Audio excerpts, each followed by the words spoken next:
एक ऐसी कौम जिसे उसकी ताकत ने ही मिटा दिया। दुनिया के इतिहास में कुछ कहानियां ऐसी हैं जो सिर्फ सुनी नहीं जाती, बल्कि इंसान के दिल को हिला देती हैं। ये कहानी भी उन्हीं में से एक है। ये कहानी है एक ऐसी कौम की जिसके पास सब कुछ था: ताकत, दौलत, जमीन, महल, फौज, लेकिन फिर भी वो पूरी तरह मिटा दी गई। उस कौम का नाम था कौम आद। एक भूली बिसरी दुनिया। बहुत पुराने समय की बात है। इतना पुराना समय कि आज की तारीखों, सालों और कैलेंडरों से बहुत पहले अरब की धरती पर एक इलाका था जिसे अहकाफ कहा जाता था। अहकाफ का मतलब होता है रेत के ऊंचे ऊंचे टीले। लेकिन ये आज जैसा सूखा रेगिस्तान नहीं था। ये इलाका कभी हरा भरा था। यहाँ बाग थे, खेत थे, नदियाँ थीं और जमीन में हर चीज पैदा होती थी। इसी जमीन पर रहती थी दुनिया की सबसे ताकतवर कौम। कौम आद कौन थी? कौम आद कोई आम कौम नहीं थी। उनके लोग जिस्मानी तौर पर बहुत लंबे, बहुत मजबूत और ताकतवर थे। उनका कद इतना ऊंचा था कि आम इंसान उनके सामने छोटा लगने लगता। उनके बाजू पत्थर जैसे सख्त थे। उनकी पकड़ ऐसी थी कि चट्टानें हिला देते। वे कहते थे, हम जैसी ताकत किसी और को नहीं दी गई। और सच में उस दौर में उनकी बराबरी कोई नहीं कर सकता था। महलों और किलों की कौम। कौम आद ने ऐसे महल बनाए जिनका जिक्र आज भी कुरान में है। उन्होंने पहाड़ों को काटा, पत्थरों को तराशा और ऐसे ऊंचे ऊंचे स्तंभ बनाए जो दूर से ही आसमान को छूते नजर आते।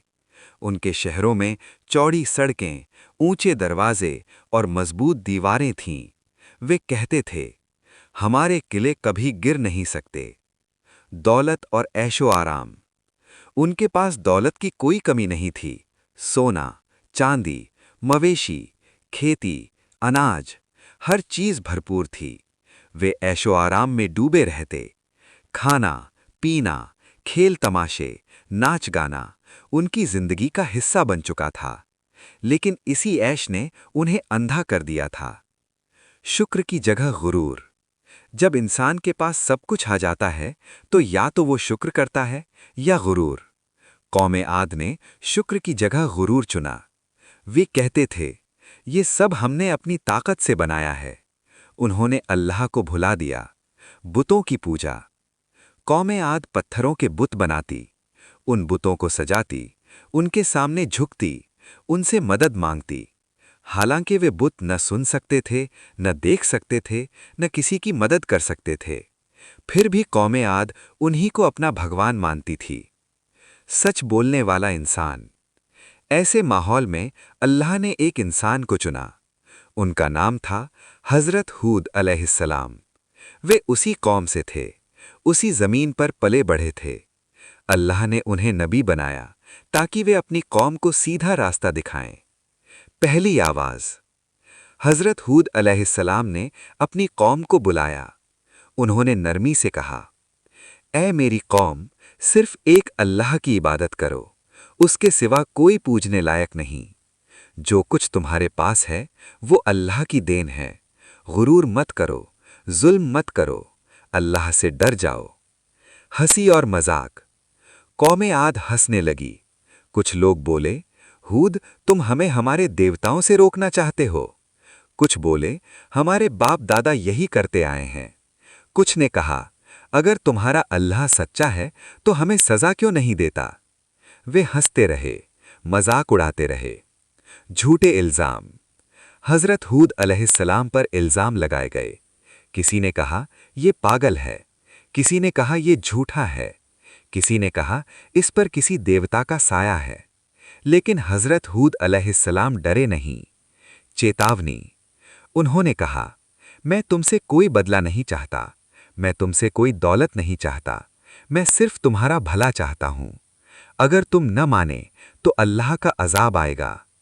लेकिन कौम आद ने इन बातों को हल्का समझा। गुरूर की आखिरी हद। वे कहते थे, अगर अजाब आना ही है तो ले आओ, देखते हैं कौन हमें मिटा सकता है। ये शब्द उनकी तबाही की आखिरी पुकार थे। कौम आद ने हजरत हूद की बातों को मजाक समझकर टाल दिया। उन्हें लगने लगा कि ये इंसान सिर्फ डराने रहा है, लेकिन समय चुपचाप अपना काम कर रहा था। सबसे पहले आसमान बदलने लगा। जो बादल हर साल बरसते थे वे अचानक गायब हो गए। दिन निकलता, सूरज आग उगलता और शाम बिना बारिश के ढल जाती। पहले लोगों ने ध्यान नहीं दिया। उन्होंने कहा, 1-2 साल में ऐसा हो ही जाता है। जमीन का सूखना। धीरे धीरे जमीन सख्त होने लगी। खेतों में दरारें पड़ गईं। बीज बोए जाते लेकिन अंकुर नहीं निकलते। कुएं सूखने लगे। नहरों में पानी कम हो गया। जानवर कमजोर होने लगे। अब लोगों के दिलों में थोड़ा डर पैदा हुआ। हजरत हूद की दोबारा पुकार। हजरत हूद फिर खड़े हुए। उन्होंने अपनी कौम से कहा, ऐ मेरी कौम, अभी भी वक्त है। अपने रब से माफ़ी मांग लो। उसी की तरफ लौट आओ। वो तुम्हें बारिश देगा, तुम्हारी ताकत बढ़ा देगा। लेकिन गुरूर अब भी जिंदा था। गलत वजहें। कौम आद ने सूखे की अलग अलग वजहें ढूंढ लीं।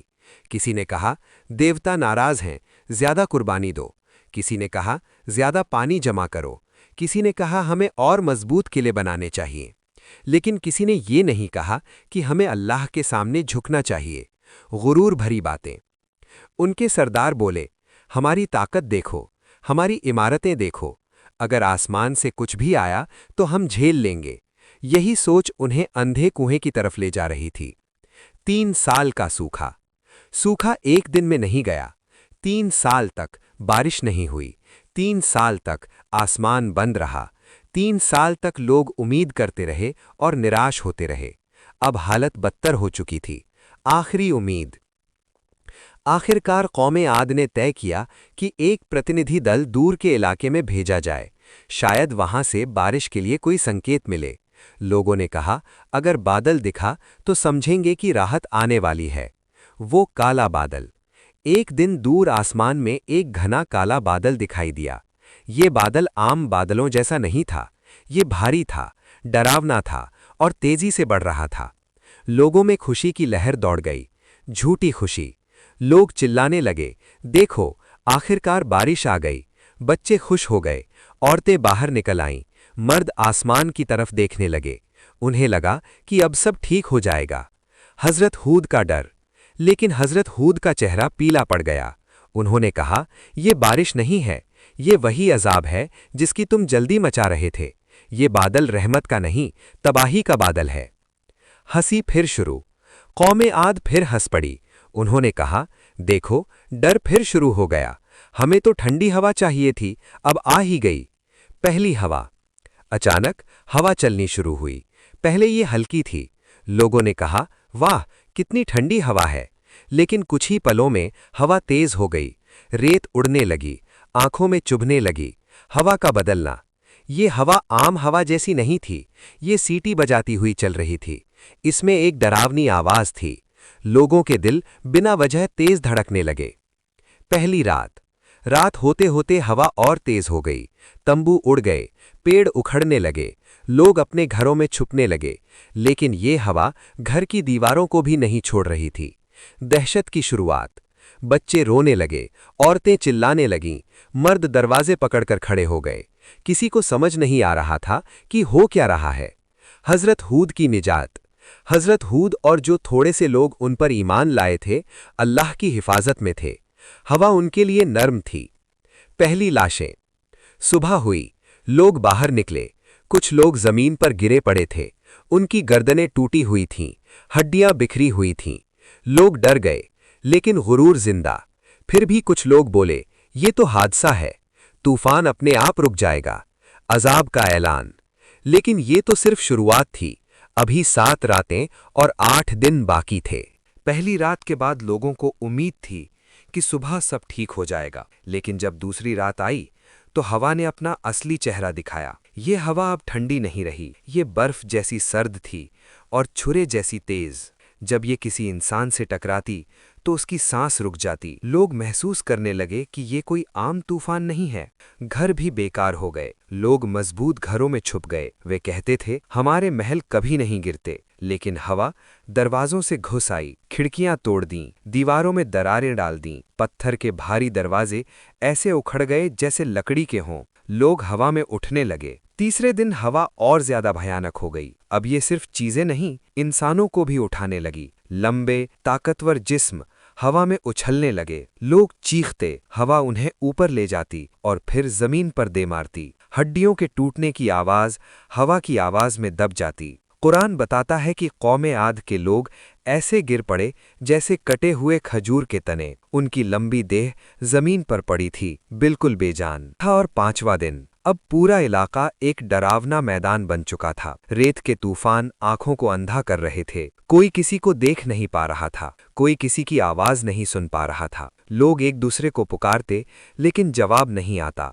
अब लोग अपने बुतों को पुकारने लगे। वे चिल्लाए, हमें बचाओ। उन्होंने कुर्बानियां दीं, उन्होंने सजदे किए, लेकिन पत्थर के बुत खामोश खड़े रहे। छठे दिन लोग समझ गए कि अब बचने का कोई रास्ता नहीं। उनकी ताकत किसी काम की नहीं थी। उनके महल मिट्टी बन चुके थे, उनकी दौलत रेत में दब चुकी थी। सातवीं रात, अंतिम डर। सातवीं रात सबसे भयानक थी। हवा की आवाज रोने जैसी लग रही थी। ऐसा लगता था जैसे पूरी धरती चिल्ला रही हो। जो थोड़े बहुत लोग बचे थे वे जमीन पर लेट गए। शायद हवा उन्हें न उठाए, लेकिन हवा हर जगह पहुंच रही थी। आठवें दिन हवा अचानक थम गई, जैसे किसी ने एक झटके में सब बंद कर दिया हो। आसमान साफ था, सूरज निकल आया, लेकिन जमीन पर कोई जिंदा नहीं था। खामोशी का सन्नाटा। पूरा इलाका एक कब्रिस्तान बन चुका था। जहां कभी महल थे वहां मलबा था, जहां कभी आवाजें थीं वहां सन्नाटा था। कौमे आद पूरी तरह मिट चुकी थी। हजरत हूद अलैहिस्सलाम